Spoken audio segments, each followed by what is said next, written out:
Movie की starting year 1952 में Romania को दिखाते हुए होती है, जहां एक कैबिन में दो नन्स एक रूम की तरफ जा रही होती हैं। उनकी दोनों साइड्स पर बहुत सारे क्रॉस लगे हुए होते हैं, जो इस बात को प्रेजेंट करते हैं कि किसी शैतान को रोकने के लिए वो लगाए गए हैं। और वहाँ डोर पर लैटिन लैंग्वेज में लिखा होता है फिनिटिक ड्यू, जिसका मतलब है कि गॉड का साथ यहीं तक। उनमें से एक नन हाथ में एक चाबी लिए उस दरवाजे के अंदर जाती है और जाते वक्त वो दूसरी नन को कहती है कि गॉड पर भरोसा रखो।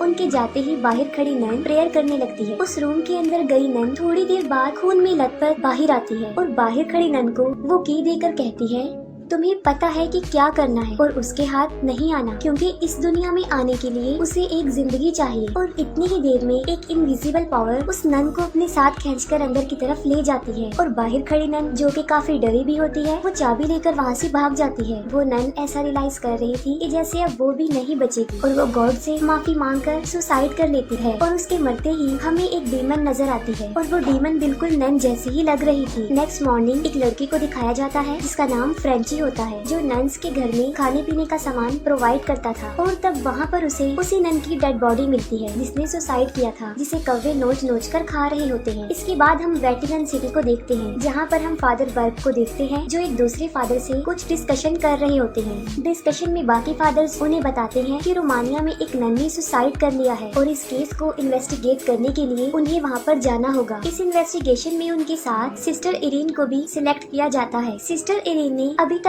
नन होने की ओथ नहीं ली थी। फादर बर्ग और सिस्टर इरीन रोमानिया के लिए निकल जाते हैं और वहाँ जाकर वो उसी फूड सप्लायर फ्रेंची से मिलते हैं। फ्रेंची उन्हें बताता है कि गांव के लोग तो नन्स हाउस में जाने से भी डरते हैं, यहाँ तक कि वो खुद भी 3 महीनों में एक मर्तबा जाता है और राशन का सामान वहाँ पर रखकर वापिस आ जाता है। पहले तो फ्रेंची उन लोगों के साथ वहाँ पर जाने के लिए इनकार कर देता है, लेकिन ज्यादा इंसिस्ट करने पर वो जाने के लिए एग्री हो जाता है। फ्रेंची उन लोगों को नन्स के घर में उस आइस रूम में लेकर जाता है, जहाँ पर उसने नन की डेड बॉडी को रखा था। फ्रेंची नन की डेड बॉडी को सिटिंग पोजीशन में देखकर काफी घबरा जाता है और वो फादर बर्ग को बताता है कि मैंने इस नन की डेड बॉडी को लिटा कर यहाँ पर रखा था, इस पोजीशन में नहीं रखा था जो हमें नजर आ रही है। फादर को उस डेड बॉडी के हाथ में वो चाबी मिलती है और वो उस चाबी को अपने पास रख लेते हैं। और जैसे ही वो चाबी को अपने पास रखते हैं, उनके पास ही एक दरवाजे पर कोई नॉइस करता है। तब फ्रेंची उन्हें बताता है कि ये वही डोर है जहाँ से नन्स अपनी सप्लाईज लेकर जाती हैं, ताकि उन्हें एक कदम भी अपने घर से बाहर रखना ना पड़े। फादर पूरी तरह रिचुअल करके उस डेड बॉडी को दफना देते हैं। उसी दौरान एक दूसरी कब्र के ऊपर लगी हुई घंटी बजने लगती है। तब फादर बर्ग सिस्टर इरीन को बताते हैं कि इस कब्र में जो दफन है वो किसी बीमारी से मरा था और ये घंटी लगाने का मकसद ये है कि अगर किसी शख्स को मरा हुआ समझकर दफना दिया जाए तो वो ये घंटी बजाकर बता दे कि वो मरा नहीं है। फ्रेंची उन लोगों को नन्स हाउस के मेन गेट पर लेकर जाता है, जहाँ उसे उस नन की डेड बॉडी मिली थी। इसी दौरान फादर को एक विंडो में एक नन नजर आती है और जब फादर आगे बढ़ते हैं तो वो तीनों एक चीज को देखकर काफी हैरान हो जाते हैं कि उस नन का ब्लड जो अभी तक फ्रेश है और उस इंसिडेंट को भी तकरीबन 2 हफ्ते गुजर चुके हैं। इसके बाद वो तीनों एक चर्च में जाते हैं, जहाँ पर उन्हें एक नन मिलती है। उस नन का पूरा फेस कवर था, लेकिन उसकी आवाज काफी भयानक थी। वो नन सिस्टर और फादर दोनों को वहाँ से जाने के लिए कहती है। तब फादर उसे बताते हैं कि अगर वो यहाँ से चले गए तो वेटिकन चर्च के लोग दोबारा किसी न किसी को इन्वेस्टिगेशन के लिए यहाँ पर भेज देंगे। फिर ये नन उन लोगों को नन के घर के पास ही एक जगह है जहाँ पर रुकने के लिए कहती है, क्योंकि अब शाम हो गई थी,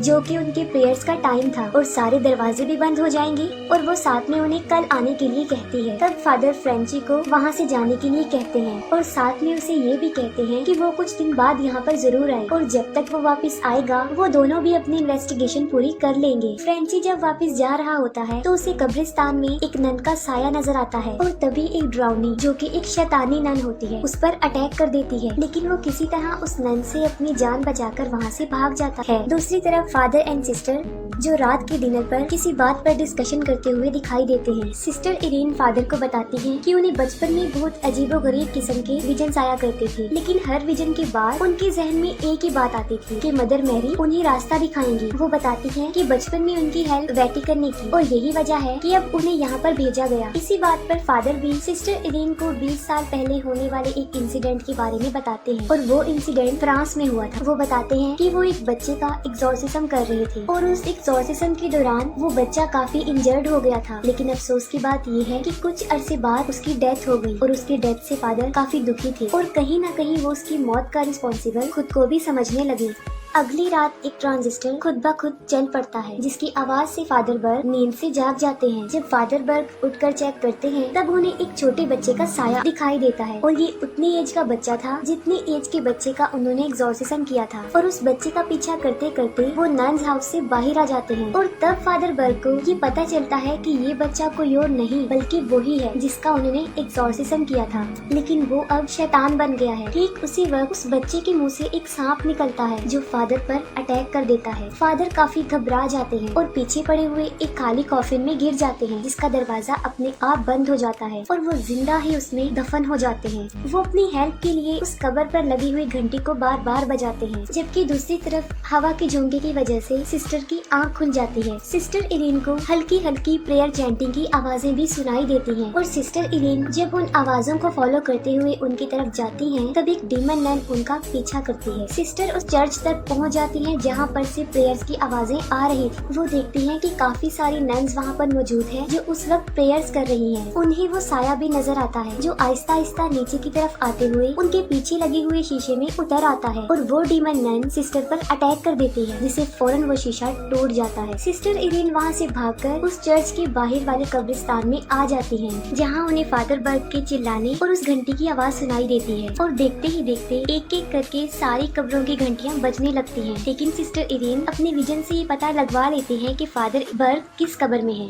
जब सिस्टर फादर को बाहर निकालने के लिए उस कब्र को खोद रही होती हैं, तब कब्र के अंदर फादर पर एक डीमन अटैक कर देता है। लेकिन इससे पहले कि वो डीमन फादर को जान से मारता, बिल्कुल ठीक वक्त सिस्टर इरीन उन्हें वहाँ से बाहर निकाल लेती है। उसी कब्र में फादर को कुछ बुक्स मिलती हैं जिन्हें वो ले लेते हैं। नेक्स्ट मॉर्निंग वो दोनों नन्स हाउस में जाते हैं। फादर बर्ग मदर सुपीरियर को काफी आवाजें लगाते हैं, लेकिन आगे से उन्हें कोई रिस्पॉन्स नहीं मिलता। लेकिन इसके ऑपोजिट अंदर का दरवाजा खुद ब खुद खुल जाता है। फादर सिस्टर को वही की देते हैं जो उन्होंने उस मरी हुई नन से ली थी और सिस्टर को अंदर जाने से पहले ये बताते हैं कि उन्हें पता लगवाना है कि ये की आखिर कहाँ की है। सिस्टर इरीन जब नन्स हाउस में जाते हैं तब उन्हें एक नन नजर आती है। वो उन्हें काफी आवाजें लगाती है, लेकिन वो नन उन्हें इग्नोर करके आगे बढ़ जाती है। उस नन का पीछा करते हुए सिस्टर ए चर्च में चली जाती है, जहाँ क्रॉस के आगे एक नन प्रेयर कर रही होती है। सिस्टर इरीन उस नन को बुलाती है, लेकिन इससे पहले कि उनकी प्रेयर डिस्टर्ब हो, एक और नन आके सिस्टर को वहाँ से ले जाती है। वो नन सिस्टर इरीन को बताती है कि इस चर्च में वो काफी अरसे प्रेयर्स कर रही हैं और सारी नन्स की शिफ्ट होती है। हर कोई अपनी शिफ्ट में आकर प्रेयर करता है और वो दोनों वहाँ से चली जाती हैं। फ्रेंची जो कि एक बार में ड्रिंक कर रहा होता है, वहीं पर उसे पता चलता है कि उस गाँव के एक आदमी की 12 साल की बच्ची ने वहाँ पर सुसाइड कर ली है।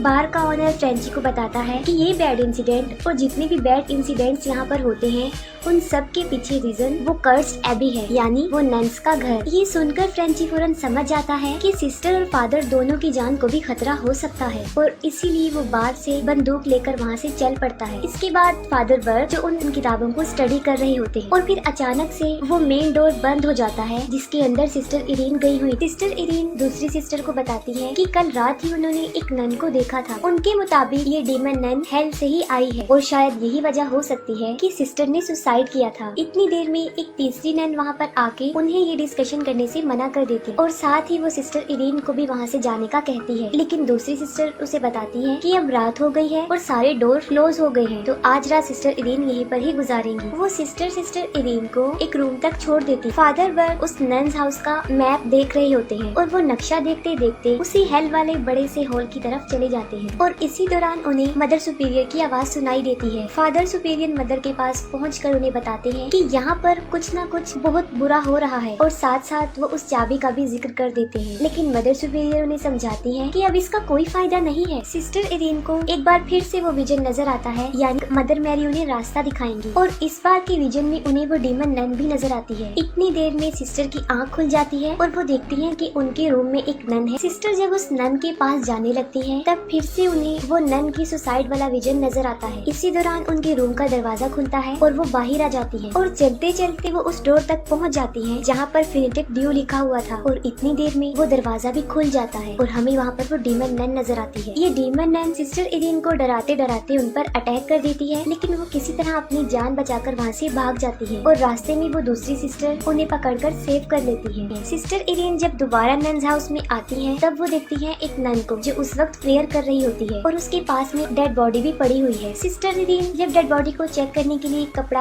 हटाती हैं तब वो देखती है कि वो डेड बॉडी किसी और की नहीं बल्कि उसी सिस्टर की है जो काफी देर से उनसे कन्वर्सेशन कर रही थी और अभी तक जो उनके साथ थी। फिर हम फादर बर्ग को देखते हैं जहाँ डीमन उसी छोटे बच्चे के रूप में आता है जिसका उन्होंने एक्सॉर्सिज्म किया था और वो डीमन फादर पर अटैक कर देता है। फादर बर्ग अपनी जान बचाकर वहाँ से भागते हैं और तब हम देखते हैं कि वो डीमन असल में डीमन नन ही है जो उसके रूप में आकर फादर को डरा रही थी। साथ ही चर्च में बहुत सारी नन्स आती हैं और वो काफी घबराई काफी डरी हुई होती है। उनमें से एक नन सिस्टर इरीन को कहती है कि वो भी उनके साथ मिलकर प्रेयर करे और अपनी नजर सिर्फ मदर मैरी पर रखे और तभी मदर मैरी की आंखों से खून आने लगता है। शैतान बारी बारी सारी नन्स पर अटैक करके उनकी प्रेयर्स को डिस्टर्ब कर देता है लेकिन सिस्टर इरीन अपनी प्रेयर को कंटिन्यू करती है। फादर फिर से भागकर उस आइस हाउस में आते हैं। वहाँ फिर से एक डीमन नन उन पर अटैक कर देती है लेकिन फ्रेंची सडन वहाँ आकर उनकी जान बचा लेता है। प्रेयर के दौरान ही वो शैतान सिस्टर इरीन पर भी अटैक कर देता है और उनकी बॉडी पर ब्लैक मैजिक से एक स्टार बना देता है। तभी वहाँ पर फादर और फ्रेंची भी आ जाते हैं। सिस्टर उन्हें बताती है कि वो बाकी नन्स के साथ मिलकर प्रेयर कर रही थी लेकिन जब वो दोनों देखते हैं तो वहाँ पर कोई नन भी नहीं होती, सिर्फ एक डेड बॉडी होती है। सिस्टर इरीन जब उस डेड बॉडी के फेस से कपड़ा हटाती हैं तब वो समझ जाती हैं कि अब कोई भी नन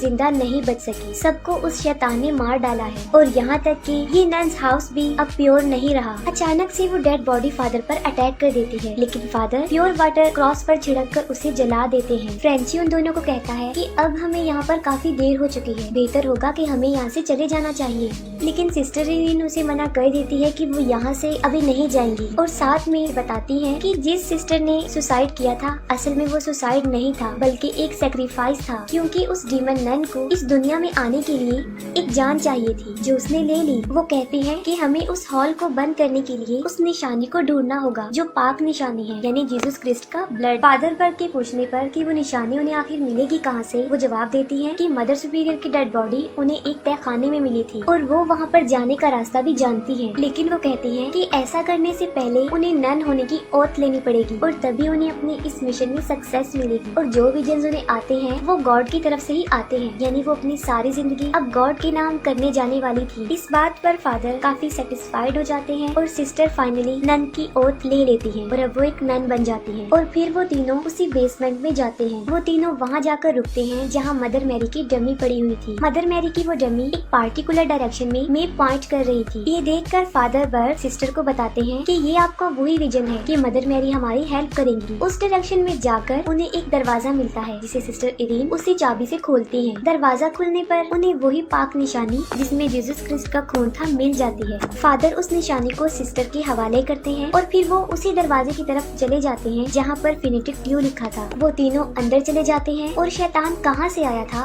उस जगह को फाइंड करने के लिए तीनों अलग अलग डायरेक्शन में चले जाते हैं। जिस डायरेक्शन में सिस्टर इरीन जाती है वहाँ पर एक डीमन नन उन पर अटैक कर देती है। सिस्टर इरीन जब वहाँ से बचकर भागती हैं तब उन्हें वहाँ पर एक दरवाजा नजर आता है और वो उसके अंदर चली जाती है और वहाँ पर उन्हें वही निशान नजर आता है जो शैतान ने काले जादू से उनकी बॉडी पर बनाया था। लेकिन जब सिस्टर इरीन वहाँ से भागने की कोशिश करती है तब बहुत सारी शैतानी नन उनका रास्ता रोक देती है और सारे दरवाजे बंद हो जाते हैं। सिस्टर की चीखों की आवाज सुनकर फ्रेंची उस डोर की तरफ भागता है जबकि दूसरी तरफ बहुत सारी शैतानी नन्स फादर का भी रास्ता रोकती है लेकिन फादर बर्ग आग का एक क्रॉस बनाकर वहाँ से भाग जाते हैं। फ्रेंची जब उस डोर के अंदर जाता है तब उसे वहाँ पर बहुत सारी शैतानी नन्स नजर आती हैं और उस निशान के बीच में उन्हें सिस्टर इरीन अजीब पोजीशन में नजर आती है क्योंकि शैतान ने उन्हें पोजेस कर लिया था। वो डीमन नन सिस्टर इरीन के रूप में फ्रेंची पर अटैक कर देती है और फ्रेंची सिस्टर इरीन के गले में लटकी जीसस क्रिस्ट के खून को निकालकर सिस्टर इरीन के फेस पर लगा देता है और तब वो डीमन नन सिस्टर की बॉडी को छोड़ देती है लेकिन वो डीमन नन अब खुद से दोबारा फ्रेंची पर अटैक कर देती है। सिस्टर इरीन जब फ्रेंची को बचाने के लिए आगे बढ़ती है तब वो डीमन नन अपनी शैतानी ताकत से उन्हें उठाकर एक दूसरे कमरे में फेंक देती है जहाँ पर बहुत ज्यादा पानी था। फादर बर्ग पर भी वो शैतान उस बच्चे के रूप में एक बार फिर से अटैक कर देता है। उस शैतान के मुंह से एक स्नेक फिर से निकलता है जो फादर की आइज को जख्मी कर देता है। सिस्टर जब पानी से बाहर आने लगती है तब उन्हें रियलाइज होता है कि वो पाक निशानी उनकी गले से निकल के